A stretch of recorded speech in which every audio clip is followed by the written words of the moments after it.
there, and welcome to Power Talk. My name is Victor Mwila.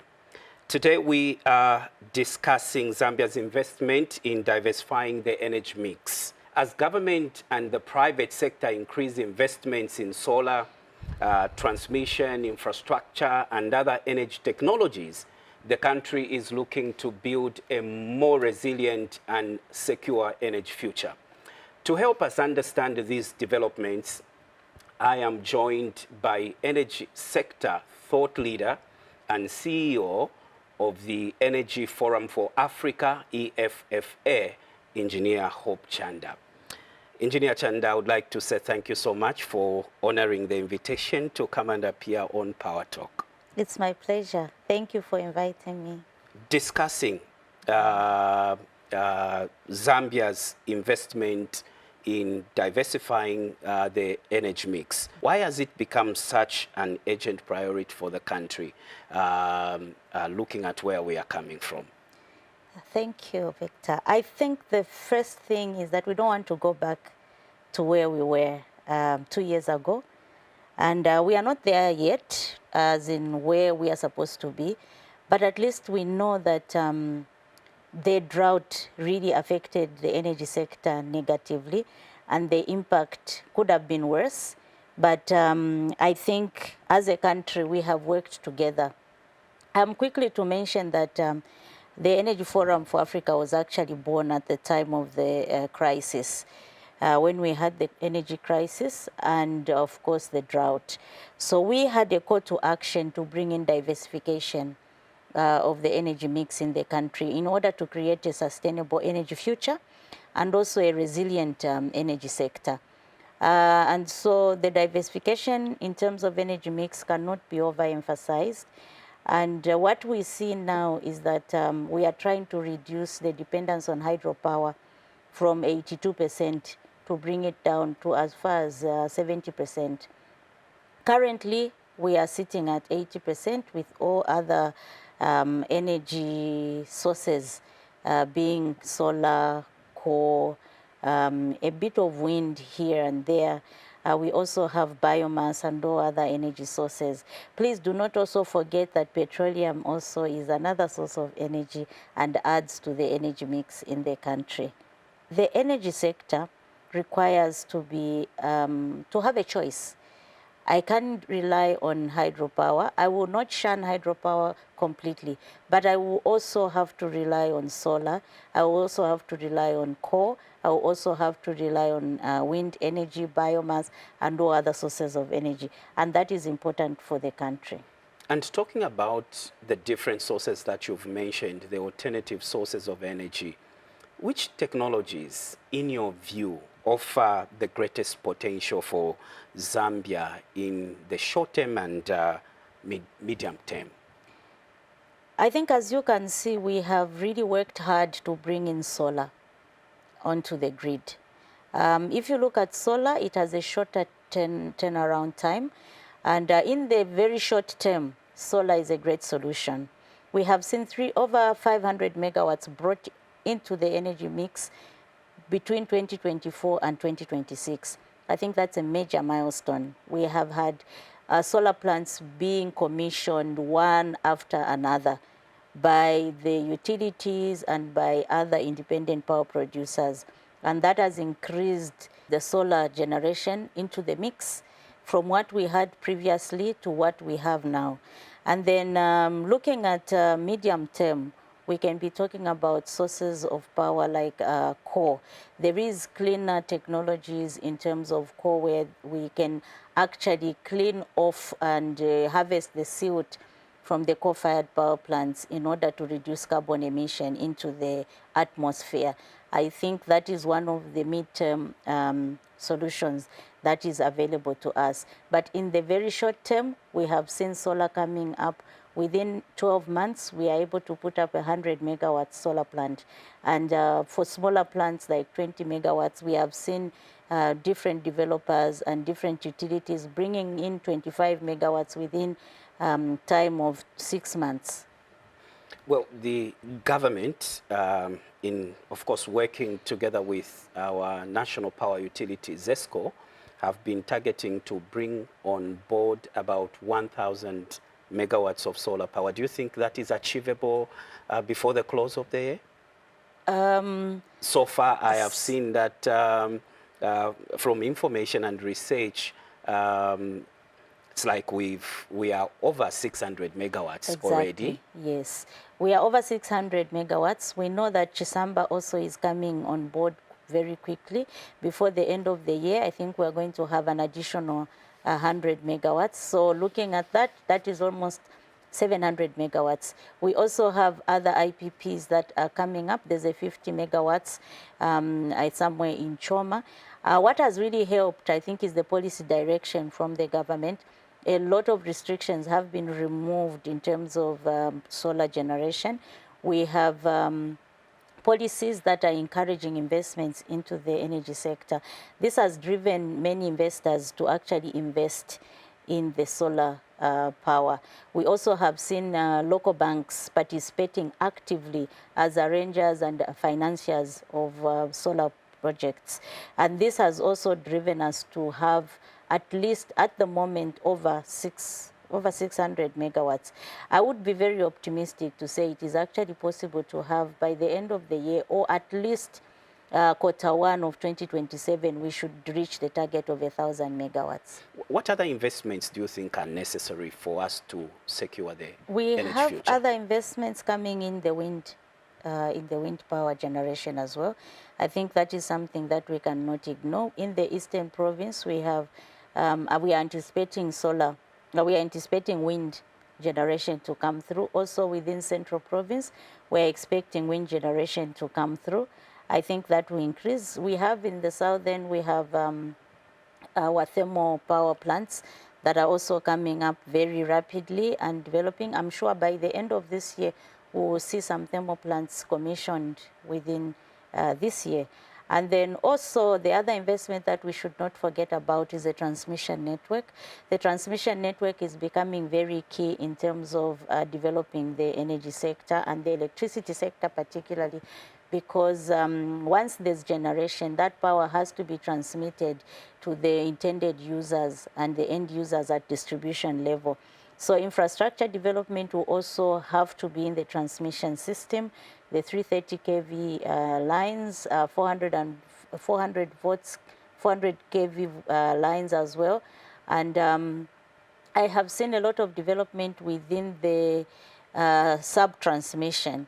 So the sub-transmission seems to sit quite well at 132, but we also need to up our game, especially for the central corridor, for us to bring in the generation that is coming from different sources to reach the intended users. Exactly. Yeah. That was going to be my next question, actually. Okay. Storage and Yes. distribution systems. So how do you rate our situation in that area, storage and distribution? Do you think we are making progress in as much as we are investing in generation? Do you think we are doing enough? Yes, we are. As a consultant myself, we have done a few studies in terms of battery energy storage systems. Some of the IPPs that are coming on board for solar would also like to add the battery energy storage system. Number one, to stabilize the grid, and number two, to store the energy in order for it to be used at another time. As you may be aware, solar would be, solar energy is the time when we have the sunlight. After sunlight, we go into a blackout as far as solar is concerned. But if we have a battery, we have time that it has been stored from the time of generation when we had sunlight, and it can go in up to the night, depending on the size of the battery. And so these are the studies that we are doing to see how much time can we have the battery supplying the grid for. And especially during the peak hours. I think it's an opportunity also that some investors can actually just invest in battery energy storage and supply into the grid when we have a shortage of power, especially at the peak time. We also have other investments I think you have mentioned in terms of I mentioned distribution, I mentioned transmission, but distribution is another key area in which we need investments. We are seeing a lot of smart technologies for distribution. I think smart metering becomes very key in terms of distributing systems, because then we know energy management will be something that is a priority, especially for the utility. How energy is being utilized must be well managed for efficiencies. And so the smart technologies helps to make sure that there's efficient use of technology and energy management systems. That investment is really necessary for our country. Zambia is a member of the Southern African Power Pool SAP. How important is this? Is this helping in our energy security as a country? How important is SAP? If you look at Zambia, we always say Zambia is positioned in a central location. And so we're saying Zambia is land linked. And for us, the Southern African Power Pool becomes a very important aspect in terms of energy security. Why do I say so? During the drought, we had a situation where we were actually importing power from our neighbors, and that provided for our energy security.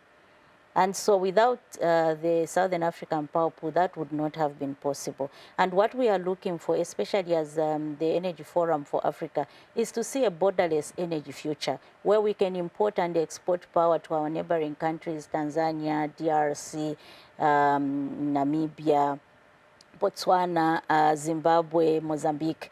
And so this is what we are looking to see, that there are interconnectors between these countries. And this positions us to be able to get power from our neighboring countries and to be able to export power. How does that promote energy security? It means that we will not be stranded. There will be no stranded power within the region. The power can be traded. As you may be aware, Southern African Power Pool has the most advanced trading platform in Africa. People are trading on the platform. And by the way, Zambia has the most members of traders on the Southern African Power Pool, which is a very good position for us and a very big opportunity for Zambia. So we can see that trading as well on the platform provides the much needed energy security for the region. Yeah. Okay, looking ahead, what should Zambia's energy mix look like? Let's say in a decade. Okay.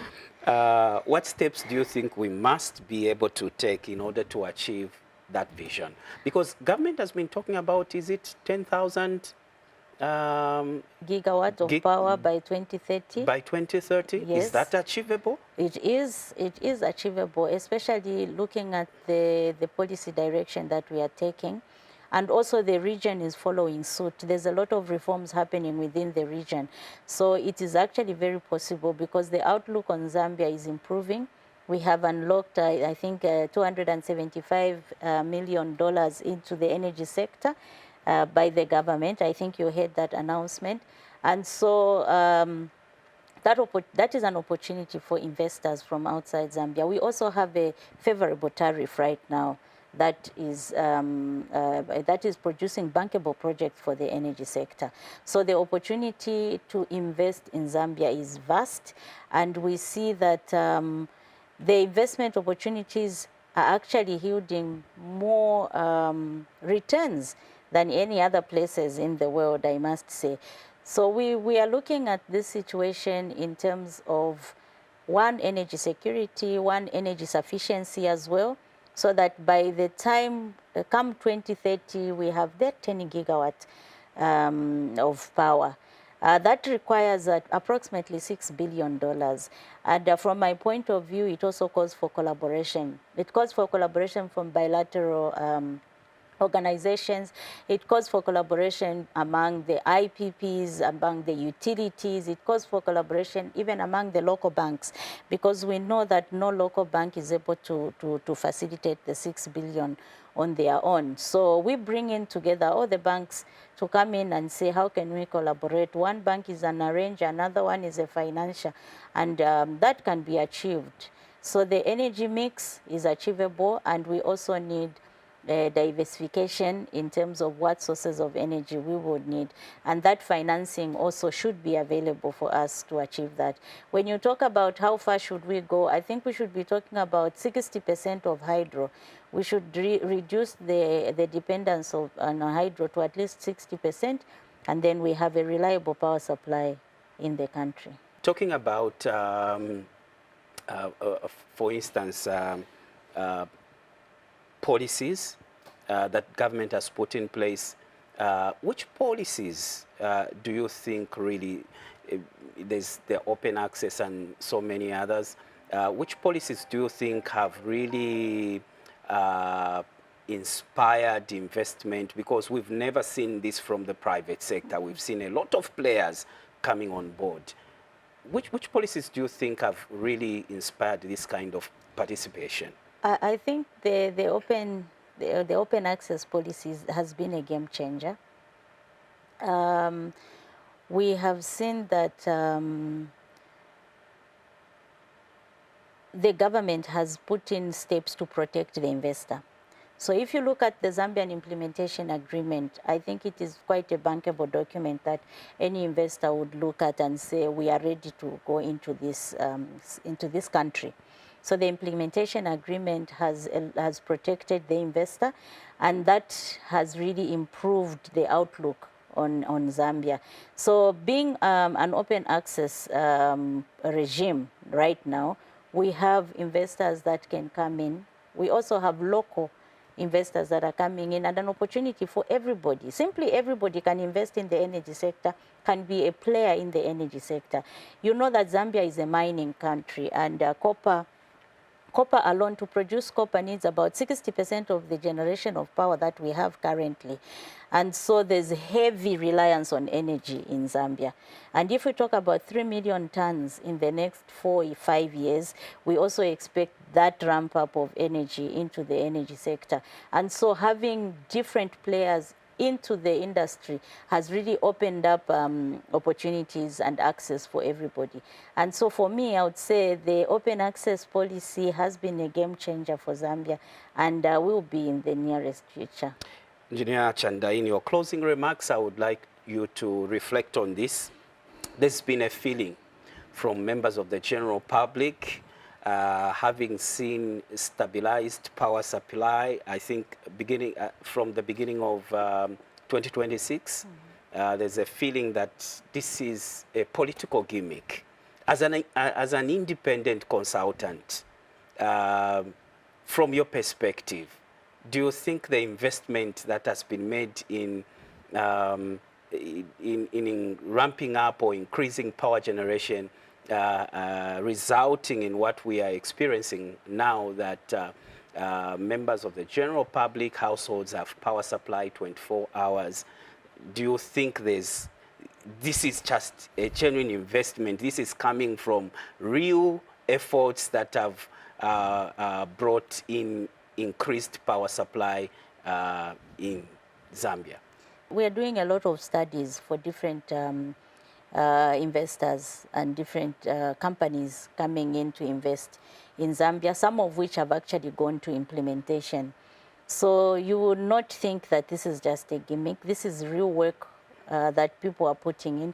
This is real money that investors are putting in. But also we cannot take away what the government has done, especially through the utility as well, in terms of bringing on board about 330 megawatts of solar just in the last 2 years. I think that is commendable.